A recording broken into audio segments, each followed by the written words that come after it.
आखिर नासा को क्यों जरूरत महसूस हुई स्पेस एक्स जैसे प्राइवेट कंपनी की। मतलब स्पेस एक्सप्लोरेशन का वो खिलाड़ी जिसने आज से 50 साल पहले ही अपने एस्ट्रोनॉट्स को चांद के धरती पर उतार कर अंतरिक्ष युग में अपनी धाक साबित कर दी थी, आज स्पेस एक्स के भरोसे बैठा है, वह भी धरती के लो ऑर्बिट में अपने 2 एस्ट्रोनॉट्स को भेजने के लिए। क्या आपको ये सब बातें अजीब नहीं लगती? और तो और ये स्पेस एक्स और इसके संस्थापक एलन मस्क को लेकर आजकल इतना हो हल्ला क्यों मचा रहता है? क्या स्पेस एक्स 21वीं सदी में नासा को रिप्लेस करने वाली है? और क्या है यह क्रू ड्रैगन डेमो 2 मिशन? आखिर इसकी खास बात क्या है? क्या होगा अगर यह मिशन सक्सेसफुल हो जाता है? इन सभी सवालों का जवाब आपके पास होगा बस 5 मिनट में। गुजारिश है वीडियो को अंत तक जरूर देखिएगा, क्योंकि नासा और स्पेस एक्स के बीच की वो कड़ी आज बताने वाला हूँ जिसे ना तो आपने कभी खोजने की कोशिश करी और ना ही आपको किसी ने बताया। हेलो दोस्तों, नमस्कार, मैं हूं कौशल और आप देख रहे हैं फैक्ट्स रिगर। ऐसे ही कमाल के फैक्ट्स को सीखते रहने के लिए नीचे दिख रहे लाल रंग के सब्सक्राइब बटन को दबाना बिल्कुल भी ना भूलना। सीधी भाषा में कहूँ तो बात बस इतनी सी है, अगर नासा एक ट्रेन है तो स्पेस एक्स उसका एक डब्बा।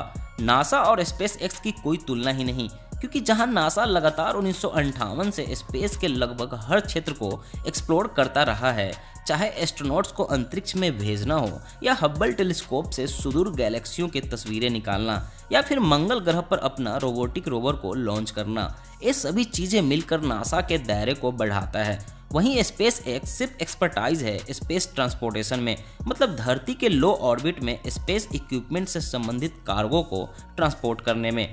एलन मस्क ने 2002 में इस कंपनी की नींव रखी थी। इनका मकसद अंतरिक्ष में ट्रांसपोर्टेशन की लागत को कम करना था, साथ ही इनका एक और मकसद था मंगल ग्रह पर इंसानी बस्तियां बसाना। स्पेस एक्सप्लोरेशन के क्षेत्र में अमेरिकी कंपनी स्पेस एक्स चीन के Xiaomi मोबाइल ब्रांड के जैसे है, मतलब इसके आ जाने से स्पेस ट्रांसपोर्टेशन कॉस्ट में ड्रामेटिक रूप से कमी आई, जिसके वजह से दुनिया का हर देश अब चाहने लगा था कि स्पेस एक्स ही उसके सैटेलाइट को लॉन्च करे।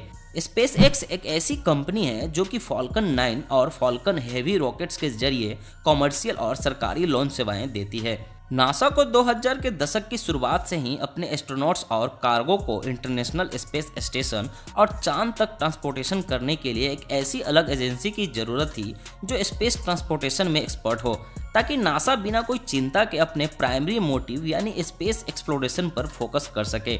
जब 2003 में नासा का कोलंबिया स्पेस शटल धरती पर वापस आने के दौरान दुर्घटनाग्रस्त हो गई थी, जिसमें हमारे देश की वैज्ञानिक और अंतरिक्ष यात्री कल्पना चावला भी मारी गई थी, तब से नासा ने इस दिशा में और भी तेजी से काम शुरू कर दिया था। 2011 में नासा ने पूरी तरह से अपने स्पेस शटल प्रोग्राम को बंद कर दिया, जिसके वजह से उसे अपने कार्गो को इंटरनेशनल स्पेस स्टेशन तक ट्रांसपोर्टेशन के लिए रूस को मिलियंस ऑफ डॉलर देने पड़ रहे थे। फाइनली नासा ने 2014 में अमेरिकी कंपनी स्पेस एक्स के साथ crew and cargo transportation service के लिए करार किया।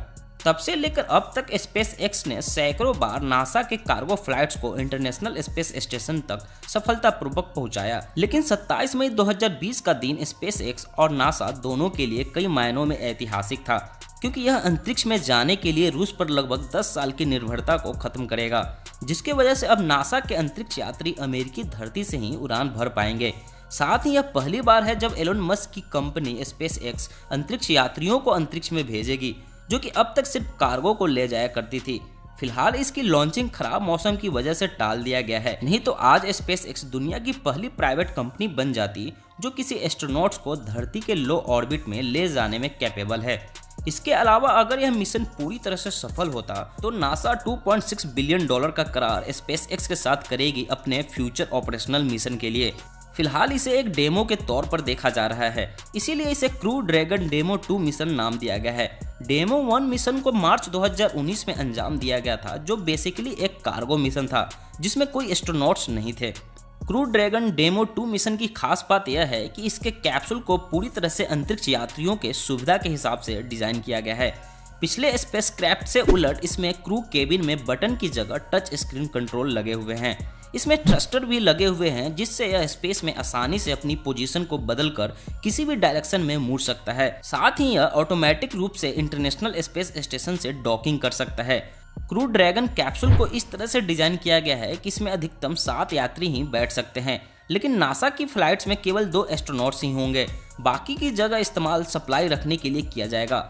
रॉबर्ट बेनकेन और डगलस हार्ले नासा के 2 एस्ट्रोनॉट्स होंगे जिनका चयन 2018 में ही हो गया था और ये दोनों ही स्पेस शटल प्रोग्राम के जरिए दो बार अंतरिक्ष में पहले भी जा चुके हैं। ये दोनों एस्ट्रोनॉट्स इस बात को पूरी तरह से सुनिश्चित करेंगे कि यह ड्रैगन कैप्सूल भविष्य के मानव मिशन के लिए बिल्कुल उपयुक्त रहेगा या नहीं।